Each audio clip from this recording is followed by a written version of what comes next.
First ever factory outlet Mukunda jewellery KPHB Kothapet Khammam Somajiguda Hanamkonda. నమస్తే, మీరు చూస్తున్న సుమన్ టీవీ. నేను మీ కీర్తి. ద్వాదశ రాశులకి ఏప్రిల్ 16 నుంచి 30 తారీఖు వరకు ఎలా ఉండబోతోంది తెలియజేయడానికి మనతో పాటు ప్రముఖ ఆస్ట్రాలజర్ బ్రహ్మశ్రీ నందిపట్ల శ్రీహరి శర్మ గురుగారు ఉన్నారు. నమస్తే గురుగారు. వాగర్థ విభ సంపృక్తౌ వాగర్థ ప్రతిపత్తయే జగతః పితరౌ వందే పార్వతీ పరమేశ్వరౌ ఆదిత్యాయ చ సోమాయ మంగళాయ బుధాయ చ గురు శుక్ర శనిభ్యశ్చ రాహవే కేతవే నమః. శృంగేరి జగద్గురు పీఠాధిపతులకి కంచి పీఠాధిపతులకి నమస్కారములు తెలియజేసుకుంటూ కార్యక్రమాన్ని ప్రారంభిద్దాం. ఏప్రిల్ నెలలో 16వ తారీఖు నుంచి 30వ తారీఖు వరకు ద్వాదశ రాశులలో జన్మించినటువంటి వారికి ఏ విధంగా ఉండబోతుందో తెలుసుకునే ప్రయత్నం చేద్దాం. ముందుగా గమనించాల్సినటువంటిది, వీక్షించేటువంటి సుమన్ టీవీ ప్రేక్షకులు గమనించాల్సినటువంటి అంశం ఏంటంటే, చాలామంది కామెంట్స్ రూపంలో తెలియజేస్తున్నారు, చెప్పినవి కొన్ని జరుగుతున్నాయి, కొన్ని జరగట్లేవు, కారణం ఏంటి అని చెప్పి. ప్రధానంగా శాస్త్రాన్ని అనుసరించి ఎప్పుడైనా మనం వెళ్ళాలి కాబట్టి రాశి మరియు లగ్నము రెండూ ప్రధానమే. కాబట్టి ఇక్కడ ఈ యొక్క సందేహాలకన్నిటికీ కూడాను నివృత్తి చేస్తూ ఇప్పుడు క్లియర్ కట్గా ఇంకా లోతైనటువంటి విషయ పరిజ్ఞానాన్ని ప్రేక్షకులకు అందించాలనేటువంటి ఒక సదుద్దేశంతో మనం ముందుకు వెళదాం. ముఖ్యంగా అందరికీ కూడా గుర్తుపెట్టుకోండి, జన్మ లగ్నం అని ఉంటుంది, జన్మ నక్షత్రాన్ని బట్టి రాశి ఉంటుంది. కొంతమందికి date of birth, time, place తెలియవు. కాబట్టి పేరులో మొదటి అక్షరం ఏది ఉంటుందో దానిని బేస్ చేసుకొని ఆ రాశిని మనం చూసుకోవాలి. అయితే నామనక్షత్రంలో కూడా చాలామంది పొరపాటు పడుతున్నారు.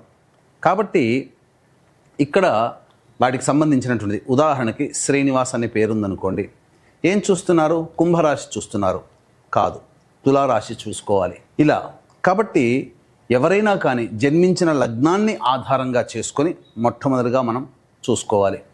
జన్మ లగ్నం తెలియని వాళ్ళు కనీసం రాశి నుంచి చూసుకోవాలి. ఈ జన్మలగ్నము రాశి రెండూ తెలియనటువంటి వాళ్ళు నామ నక్షత్రం మీదుగా చూసుకోవాలనేటువంటిది విషయాన్ని ప్రేక్షకులకు తెలియజేస్తున్నాను.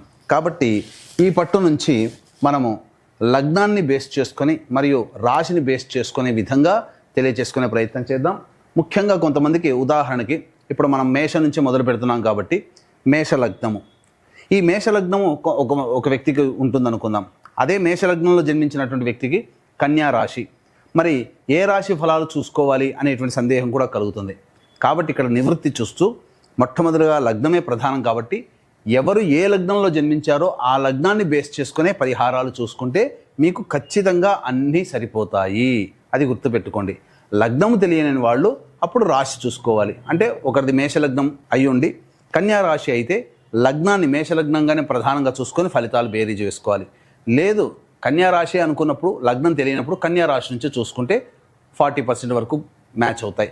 లగ్నం నుంచి చూసుకుంటే 60 to 70% వరకు మనం చెప్పేటువంటి విషయాలు మ్యాచ్ అవుతాయనేటువంటి విషయాన్ని గమనించుకోగల ప్రార్థన.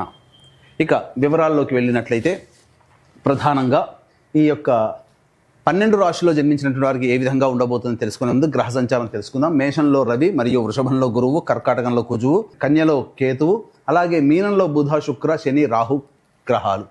కాబట్టి చాతుర్గ్రహ కూటమి 30వ తారీఖు వరకు కూడా ఉండబోతుంది అనే విషయాన్ని గుర్తుపెట్టుకోవాలి.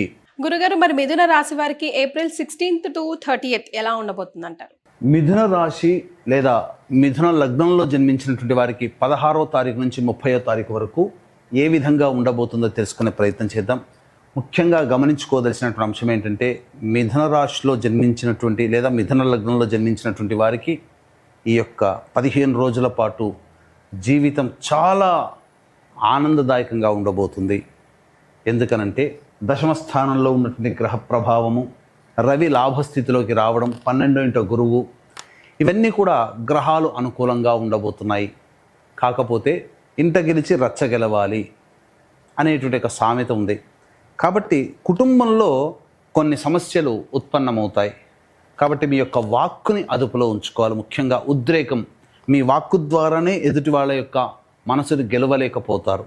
కాబట్టి మీ వాక్కుని అదుపులో ఉంచుకుంటూ, ఖర్చుల్ని కూడా అదుపులో ఉంచుకుంటూ ప్రయాణం చేయగలిగితే ఈ 16వ తారీఖు నుంచి 30వ తారీఖు వరకు మిథున రాశి లేదా మిథున లగ్నంలో జన్మించినటువంటి వారికి ఇక తిరుగే ఉండదు. అన్నిటికంటే ఆనందించదగినటువంటి విషయం ఏంటంటే, ఉద్యోగం చేస్తున్నటువంటి వాళ్ళకి అద్భుతమైనటువంటి అవకాశాలు ఉండబోతున్నాయి. ఉద్యోగం మారాలి అని ఆలోచన చేసేటువంటి వాళ్ళకి ఈ 16వ తారీఖు నుంచి 30వ తారీఖు వరకు చాలా గ్రహస్థితి అనుకూలంగా ఉన్నటువంటి కారణం చేత మీ కోరిక తగినటువంటి ఉద్యోగంలో స్థిరపడతారు. నిరుద్యోగస్తులకి కూడా ఉద్యోగము తప్పక లభించి తీరుతుంది. ఉద్యోగంలో ఉన్నటువంటి వాళ్ళు ప్రమోషన్స్ కోసం ప్రయత్నం చేస్తే ఖచ్చితంగా ప్రమోషన్ కూడా మంచి శుభవార్త ఈ 15 రోజుల్లో వింటారు.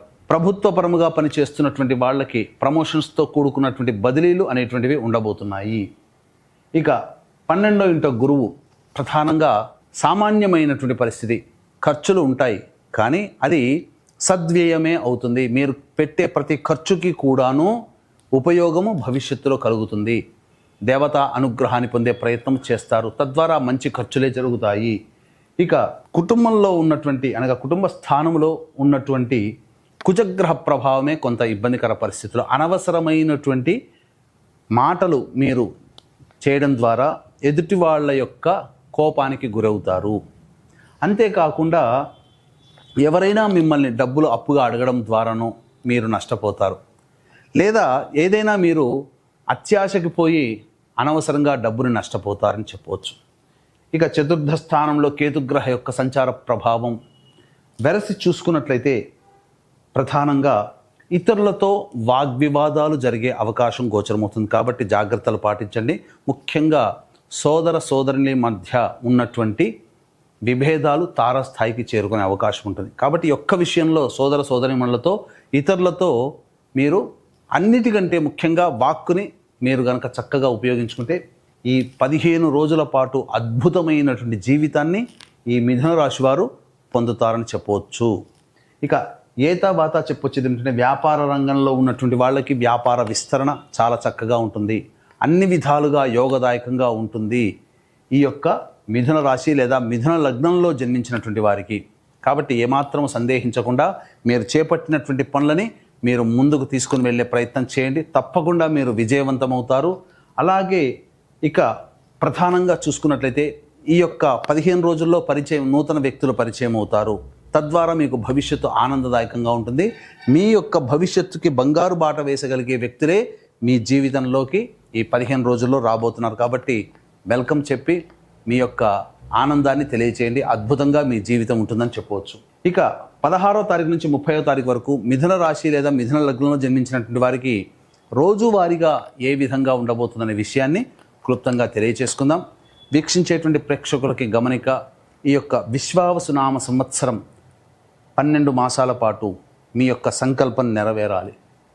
అలాగే మీ జాతకరీత్యా ఉన్నటువంటి సకల దోషాలు తొలగిపోవాలనే సదుద్దేశంతో కాశీ విశ్వేశ్వరుని యొక్క ఆజ్ఞ మేర కాశీ క్షేత్రంలో ఏప్రిల్ 18వ తారీఖు రోజున సంకల్ప సిద్ధి సర్వదోష నివారణ పూజల హోమాలు అనేటివి ప్రారంభించడం జరుగుతుంది. సంవత్సరం పాటు ఈ యొక్క కార్యక్రమంలో మీ యొక్క కుటుంబ సభ్యుల గోత్రనామాలతో ఈ కార్యక్రమాలన్నీ చేయించడం జరుగుతుంది. అవకాశం ఉన్న వాళ్ళు ఈ కార్యక్రమంలో నమోదు చేసుకోవచ్చు. ఇక గమనించుకున్నట్లయితే 16, 17, 18, 19, 20 ఈ 5 రోజుల పాటు ధనపరమైనటువంటి సమస్యల్ని తీర్చుకుంటారు. మీ అవసరాలకి ఖర్చులకి మించినటువంటి ఆదాయం లభించడం, కుటుంబ సభ్యులతో ఆనందంగా గడిపే పరిస్థితులు రావడం, అలాగే కోల్పోయినటువంటి భాగస్వామి యొక్క ప్రేమ ఆప్యాయతలు మళ్ళీ తిరిగి పొందడం, ఇటు వ్యాపారంలో కానీ ఇటు జీవితంలో కానీ. తద్వారా ఈ 5 రోజుల పాటు ఆనందకరమైనటువంటి జీవితాన్ని పొందుతారు అని చెప్పవచ్చు. ఇక 21, 22వ తారీఖుల్లో మాత్రం మానసికమైనటువంటి ప్రశాంతత, అలాగే ఇన్సెక్యూరిటీతో ఇబ్బంది పడుతూ ఉండడం, ఏదో జరిగిపోతుందని ఒక భయము, ఒక ఆందోళనతో కూడుకున్నటువంటి జీవితము, ఖర్చులు కూడా అధికంగా ఉండబోతున్నాయి. ఇక 23, 24వ తారీఖులో కనుక చూసుకున్నట్లయితే ప్రధానంగా సంతానం మూలకంగా ఖర్చులు సమస్యలు పెరుగుతాయి, సంతానం మూలకంగా విభేదాలు కూడా పెరుగుతాయి. అలాగే ఆస్తికి సంబంధించినటువంటి విషయాల్లో కొంత పురోగతి లభిస్తుంది అని చెప్పవచ్చు. ఇక 25, 26, 27, 28 ఈ తేదీలలో ప్రధానంగా అన్ని రంగాలలో ఉన్నటువంటి వాళ్ళకి ధనాదాయం చాలా చక్కగా ఉంటుంది. వ్యాపార విస్తరణకి అనుకూలంగా ఉండేటువంటి సమయము.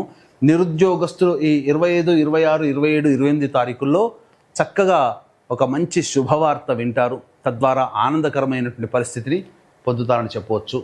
29, 30వ తారీఖులో కనుక చూసుకున్నట్లయితే ప్రధానంగా ఇంటి నుంచి దూరంగా వెళ్ళాల్సినటువంటి పరిస్థితి, అనవసరమైనటువంటి ప్రయాణాలు, భాగస్వామి మూలకంగా ఖర్చులు పెరుగుతాయి.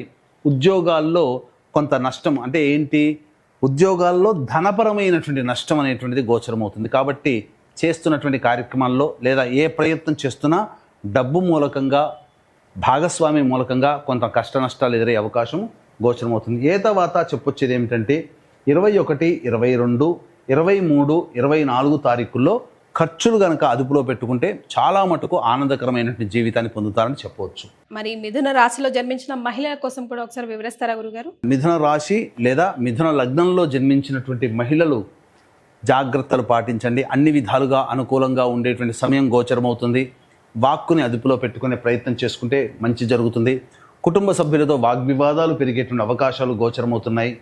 అలాగే ప్రధానంగా బాధ్యతలు పెరుగుతాయి, గౌరవ మర్యాదలు కూడాను పెరుగుతాయి. కోల్పోయిన చోటే మళ్ళీ ప్రేమ ఆప్యాయతలు తిరిగి పొందుతారు. మిమ్మల్ని చీ అన్న వాళ్ళే మళ్ళీ ఈ 15 రోజుల్లో మిమ్మల్ని స్వాగతిస్తారు. మీ సర్వీస్ మాకు అవసరం లేదన్న వాళ్ళే మళ్ళీ మీ సర్వీస్ని తీసుకునే అవకాశం ఉంటుంది. మళ్ళీ వ్యాపార పునరుద్ధరణకి చేసే అవకాశము ఈ మిథున లగ్నము లేదా మిథున రాశిలో జన్మించినటువంటి మహిళలకి గోచరమవుతుంది. సర్వత్రా ఆనందకరంగా జీవిస్తారని చెప్పవచ్చు. మరి వీరిరువురు కూడా ఎలాంటి పరిహారాలు పాటిస్తే ఈ మిగతా 15 రోజులు కూడా సునాయాసంగా గడిపేయొచ్చు అంటారు? ఇక ఈ మిథున రాశి లేదా మిథున లగ్నంలో జన్మించినటువంటి వారు ప్రధానంగా విష్ణు సహస్రనామ పారాయణం చేసుకుంటూ ఉంటే చాలా మటుకు సమస్యలు తగ్గుముఖం పడతాయి. లేదా అవకాశం ఉంటే ఈ విశ్వావసునామ సంవత్సరం 12 నెలల పాటు మీరు మరియు మీ కుటుంబ సభ్యుల గోత్రనామాదులతో జరిగేటువంటి ఈ యొక్క సంకల్ప సిద్ధి, సర్వదోష నివారణ పూజల హోమాలలో పాల్గొనే ప్రయత్నం చేయండి. అంతా శుభకరంగా ఉంటుందని చెప్పవచ్చు. చాలా సంతోషం గురుగారు, ధన్యవాదాలు.